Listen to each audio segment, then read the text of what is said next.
नमस्कार, लाख टके की बात देख रहे हैं आप। मैं हूं आपके साथ आरजू साईं। नमस्कार, मैं हूं आपके साथ अमित गर्ग शुक्ला। शुरुआत करते हैं बड़ी खबर के साथ। उम्मीद तो ये थी कि आजम खां की रिहाई पर अखिलेश यादव मिलने जाएंगे, लेकिन ऐसा हुआ नहीं। फिर माना जा रहा था कि सदन में दोनों नेताओं का आमना सामना होगा, लेकिन ये भी नहीं हुआ।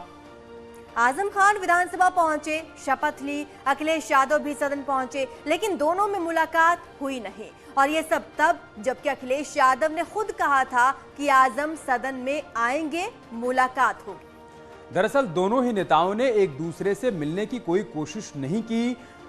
लगातार ये कयास लगाए जा रहे थे कि आज दोनों की मुलाकात हो सकती है, लेकिन दोनों की तरफ से कोशिश नहीं की गई कि मुलाकात संभव हो पाए। अब मैं कुछ नहीं कह सकता, लेकिन पार्टी उनके साथ है, वो सदन में आएंगे। ओम प्रकाश राजभर जी कह रहे हैं कि अखिलेश जी निकलते नहीं है बाहर।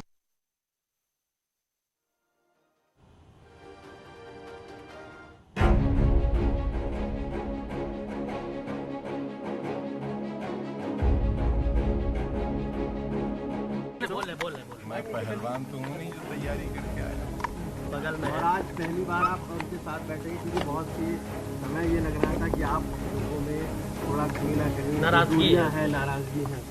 मेरी सब ये बयान उस समय का है जब आजम खां शपथ लेने विधानसभा जा रहे थे।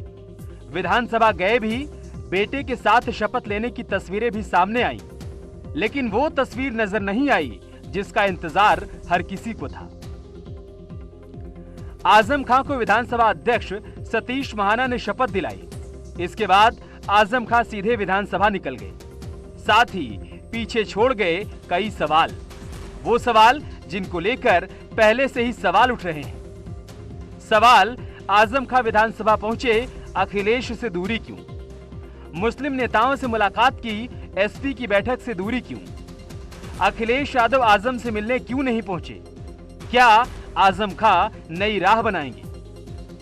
ये वो सवाल हैं जो लंबे समय से उठ रहे हैं। बताएंगे ये सवाल क्यों उठ रहे हैं, लेकिन पहले सुनिए जब आजम खां से उनकी तैयारी पर सवाल किया गया तो उनका जवाब क्या था। मैं पहलवान तो हूँ नहीं जो तैयारी करके आया हूँ। जेल से बाहर आने के बाद आजम खां किसी भी मुद्दे पर साफ साफ कुछ भी बोलने से बच रहे हैं। बीते 2 दिनों में जो सियासी तस्वीर सामने आई है वो कई सवाल उठाती है। रविवार को एसपी विधानमंडल दल की मीटिंग हुई, आजम खां मीटिंग में शामिल नहीं हुए। रामपुर में मुस्लिम नेताओं से मिलते रहे आजम खां। शनिवार को भी आजम खां मुस्लिम नेताओं से मिले थे। पिछले 3 दिनों की ये 4 तस्वीरें देखिए और समझिए आजम खां किस रणनीति पर चल निकले। आजम खां शनिवार को मुस्लिम धर्मगुरु तौकीर रजा से मिले। रविवार को जेल में बंद गुड्डू मसूद से मुलाकात की। एसपी विधायक शहजील इस्लाम से भी मुलाकात की। सोमवार यानी आज आजम खां लखनऊ पहुंचे, लेकिन पार्टी कार्यालय नहीं गए। एसपी विधायक फहीम अहमद के घर पर रुके और वहीं से विधानसभा पहुंच गए। और जो जुल्म जो ज्यादती हुई है उसके खिलाफ मुत्तहिद होकर इंशाअल्लाह आगे का लाए है अमल बनाया जाएगा और मुस्तकिल मिजाजी से संजीदगी के साथ आगे काम किया जाएगा। और आजम खां की बेगुनाहियों को जो 27 महीने की सज़ा भुगतना पड़ी है, इसका हिसाब इंशाअल्लाह हुकूमत से लिया जाएगा। दिलचस्प बात यह है कि रविवार को हुई बैठक में आजम समर्थक विधायक भी एसपी विधानमंडल दल की बैठक में शामिल नहीं हुए। इनमें एसपी विधायक शहजील इस्लाम का नाम भी शामिल है। और उससे भी दिलचस्प ये कि आजम खां से लेकर उनके बेटे अब्दुल्ला आजम तक अपने बयानों में एसपी का नाम नहीं लेते। आज भी जब अब्दुल्ला आजम से सवाल किया गया तब उन्होंने कहा रामपुर के विकास की लड़ाई लड़ते रहेंगे। बस उनका जो भरोसा हमेशा आज तक रहा है वो इंशाल्लाह हमेशा कायम रहेगा। कंधे से कंधा मिलाकर आप रहे वालिद साहब के साथ, तो आज ठीक लग रहा है? ऊपर वाले ने दुआ कबूल करी है और आज तो जुबान से पार्टी का नाम गायब है। 27 महीने बाद आजम खां बाहर आए, अखिलेश मिलने नहीं गए। आजम विधानसभा पहुंचे, अखिलेश तब भी मिलने नहीं आए और न ही आजम खां की ओर से कोई पहल हुई। विधानसभा में बगल में कुर्सी लगी, लेकिन आजम सदन में गए ही नहीं। अब सवाल यह है कि ये दूरी क्यों है? दूरी के पीछे की वजह क्या है? या फिर दूरी इतनी ज्यादा बढ़ चुकी है कि आजम खां ने नई राह पर निकलने का फैसला कर लिया है? पिछले दिनों मुस्लिम नेताओं से हुई मुलाकात तो यही संकेत दे रही है। Bureau report, news 18।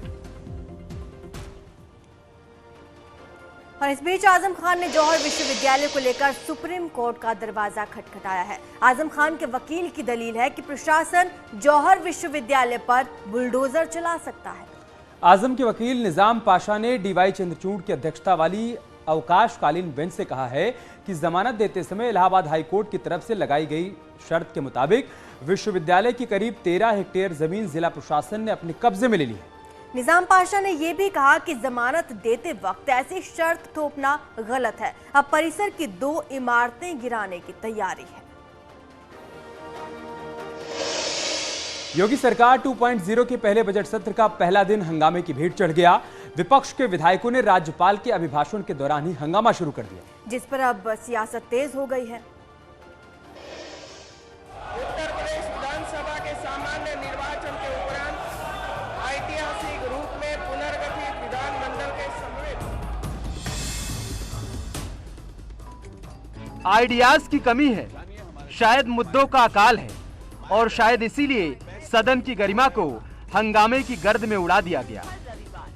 राज्यपाल के अभिभाषण को नारेबाजी के शोर में दबा दिया गया। ये वो विपक्ष है जो लोकतंत्र की दुहाई देता है, लेकिन राज्यपाल का अभिभाषण शुरू हुआ तो उसी लोकतंत्र की गरिमा को जमीन पर लाने में देर नहीं लगाई। हाथ में पोस्टर, तख्ती, सिर पर टोपी और अलग अलग नारे, और नारों के शोर में घुटता लोकतंत्र। राज्यपाल ने अपने अभिभाषण में क्या कुछ कहा, शायद ही किसी को सुनाई दिया। इस नारेबाजी में सिर्फ समाजवादी पार्टी के सदस्य ही शामिल नहीं थे, कांग्रेस और बीएसपी भी शामिल थी। अब इसी हंगामे पर सत्ता में काबिज बीजेपी सवाल उठा रही है। राज्यपाल जी एक महिला भी हैं और समाजवादी पार्टी ने न तो राज्यपाल पद की गरिमा को ध्यान में रख करके अपने व्यवहार को किया है और न एक महिला का सम्मान किया है। या सत्ता में रहे हों या विपक्ष में रहे हों, हमेशा उनका आचरण व्यवहार न राज्य के हित में है, न गरीब के हित में है, न गरीब के विकास में कोई उनका सरोकार है। कम से कम उनका अभिभाषण तो सुनना ही चाहिए था। राज्यपाल के अभिभाषण के दौरान सदन में हंगामे पर सिर्फ बीजेपी आक्रामक नहीं है, समाजवादी पार्टी का सहयोगी दल एसबीएसपी भी विरोध में है। तर्क है कि राज्यपाल के अभिभाषण के दौरान हंगामा करना ठीक नहीं। देखिए, प्रकृति का नियम है परिवर्तन, और प्रदेश के सर्वोच्च पद पे महामहिम राज्यपाल की गरिमा होती है। आज एक चीज बदलाव हमने देखा कि कागज के गोले जो राज्यपाल के ऊपर लोग फेंका करते थे, आज वो चीज नहीं देखने को मिला। एक अच्छी उपलब्धि थी। अब हमारा अपना मानना है, हमारी अपनी पार्टी का मानना है कि राज्यपाल के अभिभाषण पर विरोध का कोई मायने नहीं है।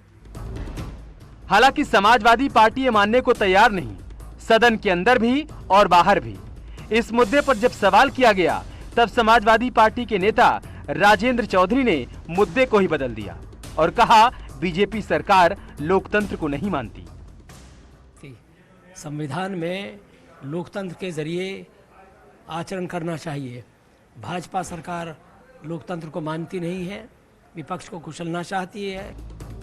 लेकिन यहाँ सवाल उठता है कि क्या समाजवादी पार्टी के सदस्यों ने जो किया वो लोकतांत्रिक था? क्या समाजवादी पार्टी के सदस्यों का आचरण सही था? Bureau report, news 18।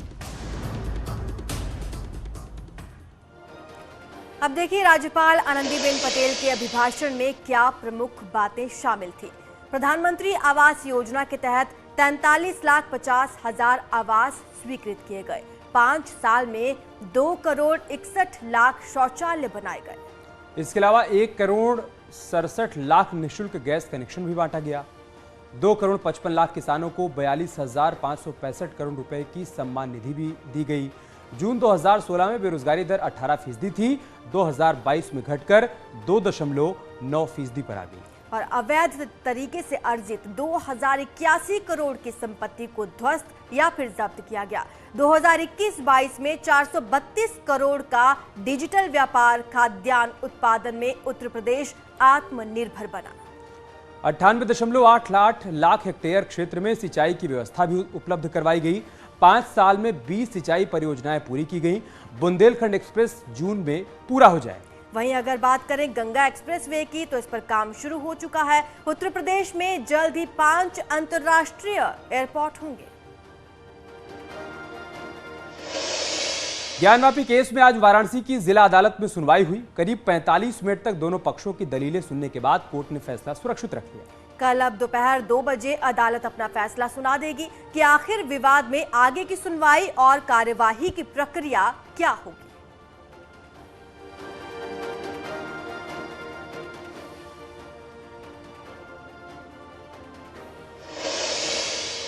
दरअसल आज कोर्ट में हिंदू पक्ष की ओर से सर्वे रिपोर्ट को पहले देखने की मांग की गई, जबकि मुस्लिम पक्ष ने कहा कि केस सुनवाई लायक है या नहीं, उस पर सुनवाई होनी चाहिए। हिंदू पक्ष ने सर्वे में मिले साक्ष्यों का हवाला दिया, जबकि मुस्लिम पक्ष ने 1936 के केस का हवाला देते हुए कहा कि मस्जिद में लंबे समय से नमाज पढ़ी जा रही है।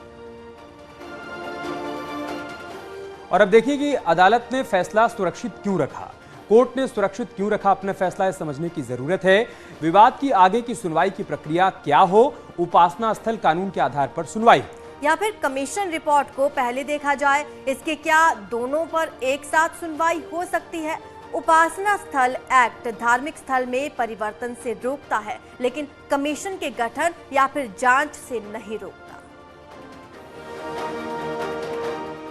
और इस बीच कांग्रेस नेता आचार्य प्रमोद कृष्णम ने समाजवादी पार्टी के अध्यक्ष अखिलेश यादव और राजस्थान के मुख्यमंत्री अशोक गहलोत पर निशाना साधा है। शिवलिंग को लेकर दोनों ही नेताओं के बयानों पर प्रमोद कृष्णम ने नाराजगी जाहिर की है। प्रमोद कृष्णम ने कहा कि कुछ नेता खुद को उदारवादी दिखाने की कोशिश में शिवलिंग का मजाक बना रहे हैं, जो घोर पाप है। चाहे अखिलेश यादव जी हों, चाहे आदरणीय अशोक गहलोत जी हों, शिवलिंग को तमाशा नहीं बताया जा सकता है। ये करोड़ों हिंदुओं की आस्था का विषय है। लेकिन अफसोस की बात यह है कि हमारी पार्टी के कुछ नेताओं को अपने आप को वो ज़्यादा लिबरल दिखाने की वजह से शिवलिंग का मजाक बना रहे हैं। ये ठीक नहीं है, ये घोर पाप है। मेरे लिए तो पूरा राष्ट्रीय मंदिर है। बीजेपी क्या कहती है, बीजेपी क्या समझती है, उनका राजनीतिक दृष्टिकोण है। बीजेपी हर मंदिर में वोट खोजती है, हम शिवलिंग में भगवान खोजते हैं, भगवान देखते हैं। ज्ञानवापी मस्जिद के सर्वे के बाद सुर्खियों में है तो मथुरा में कृष्ण जन्मभूमि और ईदगाह मस्जिद केस में सूरत हर दिन बदल रही है। मथुरा केस को लेकर जिला अदालत ने सुनवाई के लिए स्वीकार कर लिया है। देखिए, इस याचिका के साथ ही सर्वे की मांग वाली याचिका पर भी सुनवाई 1 जुलाई को होगी, जिस पर अब हिंदू पक्ष हाई कोर्ट जा सकता है। हमें मथुरा की अदालत से निराशा हाथ लगी है। बीते एक हफ्ते में सर्वे की मांग को लेकर एक के बाद एक याचिकाएं दाखिल हुई हैं और सभी याचिकाओं पर सुनवाई के लिए कोर्ट ने 1 जुलाई की तारीख दी है। मतलब ये कि याचिका पर सुनवाई हो सकती है या नहीं, सर्वे होना चाहिए या नहीं, ये 1 जुलाई को ही तय होगा। इस बीच गर्मी की छुट्टी है, कोर्ट 1 महीने बंद रहेगी, जिस पर हिंदू पक्ष का तर्क है कि मस्जिद के भीतर सबूत मिटाए जा सकते हैं, लिहाजा अब हाई कोर्ट जाएंगे। ये बहुत बड़ा हिंदू समाज का नुकसान हो सकता है, तो हम मथुरा अदालत के निर्णय के खिलाफ अब हाई कोर्ट जाएंगे और इलाहाबाद से हमें पूरी उम्मीद है कि हमें न्याय मिलेगा। इस बीच धर्म की धुरी पर उमड़ी आस्था के आसरे बयानों का बवंडर उठ रहा है। विवाद मथुरा का है, लेकिन एक पक्ष की ओर से विशेष याद 1992 बाबरी विध्वंस की दिलवाई जा रही है। अगर आपने नहीं माना तो इसका वही असर होगा जो 6 दिसंबर 1992 को आपकी तथाकथित बाबरी ढांचे का हुआ था। और आज मैं ये भी कहना चाहता हूँ कि मेरे देश का हिंदू समाज, संत समाज अपना गौरव पाने के लिए खड़ा हो गया है। मतलब ये कि आस्था के सहारे विवाद का एक माहौल तैयार करने की कोशिश हो रही है। अब इसका नतीजा क्या निकलेगा, ये समझना मुश्किल नहीं। Bureau report, news 18। दरअसल आज हिंदू महासभा ने श्री कृष्ण जन्मभूमि और शाही ईदगाह केस में एक प्रार्थना पत्र कोर्ट में दाखिल किया था। मांग की गई थी कि शाही ईदगाह में गंगा यमुना के जल से शुद्धिकरण की परमिशन दी जाए। याचिका में कहा गया कि भगवान श्री कृष्ण का असली गर्भगृह शाही ईदगाह मस्जिद परिसर में है। इस याचिका पर कोर्ट ने 1 जुलाई को सुनवाई की तारीख दी हुई है। बता दें कि इस मामले में कोर्ट में कई याचिकाएं पहले से ही विचाराधीन हैं।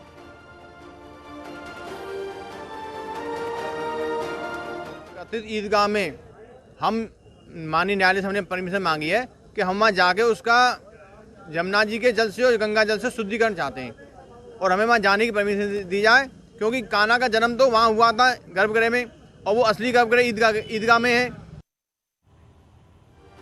बात करते हैं बरेली से आई खबर की, जहां पर मुस्लिम लड़की ने मोहब्बत के लिए मजहब की दीवार तोड़ दी और अपनी मर्जी से धर्म बदलकर हिंदू लड़के से शादी कर ली। लड़की के इस फैसले से नाराज परिवार वाले अब उसे धमकी दे रहे हैं। शाहजीन से आरोही बनी लड़की का कहना है कि घर वालों से उसकी जान को खतरा है, इसलिए उसे सुरक्षा मुहैया करवाई जाए। उसने एक वीडियो बनाकर पुलिस प्रशासन से गुहार लगाई है।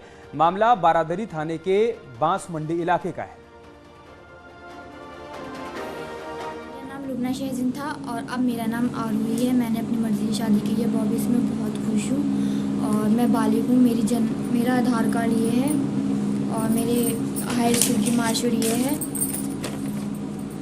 और इनके साथ मैं बहुत खुश हूँ। मैं इनके साथ में बहुत खुश हूँ। अपनी ज़िंदगी इनके साथ में बिताना चाहती हूँ। मैं आपसे हाथ जोड़कर प्रार्थना करती हूँ कि कोई भी हमारी ज़िंदगी में दखल ना दे प्लीज़। आसिफ चाचा आप भाजपा के नेता हैं। आपने हम दोनों को जान से मारने की कोशिश की है। मैंने क्या गुनाह किया है? कितने हिंदू लड़की मुसलमानों से शादी कर लेती हैं, तो अगर मैंने अपने बचपन के प्यार से शादी कर ली है तो आप लोग चाचा आरिफ और शानू शिबू परवेज़ जीजू और ताहिर जीजू बचोगे आप लोग भी नहीं, योगी बाबा की सरकार। यहाँ रुकेंगे छोटे से ब्रेक के लिए, जल्द लौटेंगे कुछ और खबरों के साथ।